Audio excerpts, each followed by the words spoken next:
بھی نبی کریم صلی اللہ علیہ وآلہ وسلم نے فرمایا کہ سورہ بقرہ جو ہے وہ کوہان ہے، جس طرح اونٹ کی کوہان ہوتی ہے اسی طرح سورہ بقرہ بھی کوہان ہے۔ اس کو دھیان سے پڑھا کرو، اس کو اپنے گھر میں تلاوت کیا کرو۔ اے لوگوں، اپنے گھروں کو قبرستان نہ بننے دو، سورہ بقرہ کی تلاوت کرو۔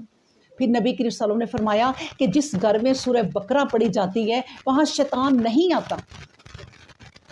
سورہ بقرہ کا طریقہ آپ یہ بنا لیں کہ اب دیکھیں آج ہم پڑھیں گے اور اس کے بعد پھر اس کی باری پورے قرآن کے بعد آنی ہے،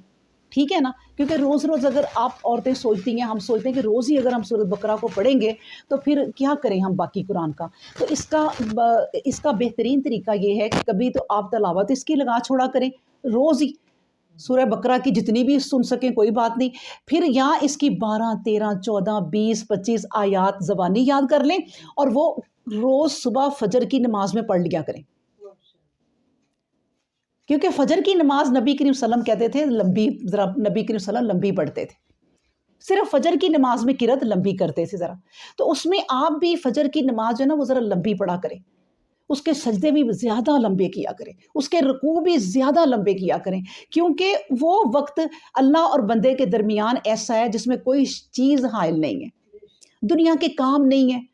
کوئی ریلیکس ماحول ہے اس وقت اللہ سے ملاقات کا بہترین طریقہ ہے۔ باقی 5 نمازوں میں دنیا کی دوڑیں بھی ساتھ ساتھ لگی ہوتی ہیں، تو اس لیے وہ نماز جو ہے وہ سکون اطمینان سے پڑھ لیا کریں۔ یہ صورت وہ ہے، میں آپ کو یہ بھی بتا دوں کہ ایک صحابی تھے جن کا نام تھا حذیر، اسید بن حذیر رضی اللہ تعالیٰ عنہ۔ وہ کہتے ہیں کہ میں یہ صورت کی تلاوت کر رہا تھا کہ میرے پاس ہی میرا گھوڑا بندھا ہوا تھا اور ان کے بیٹے جو تھے نا چھوٹے سے کوئی 12 13 سال کے، وہ چارپائی پہ گھوڑے کے پاس ہی لیٹے ہوئے تھے۔ وہ کہتے ہیں میں صورت یہ پڑھتا جاؤں تو گھوڑا بتکنے لگ جائے، ٹانگیں مارنے لگ جائے، پھر میں جب بند کر دوں تو وہ رک جائے۔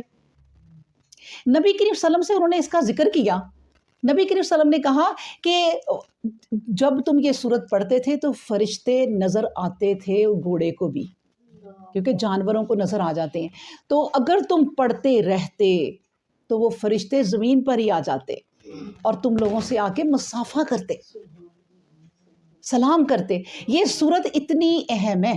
اور پھر اس کی میں یہ بھی حدیث سناتی جاؤں، پھر ہم شروع کر دیتے ہیں پڑھنا، کہ نبی کریم صلی اللہ علیہ وسلم نے فرمایا کہ یہ وہ صورت ہے کہ جو قیامت کے دن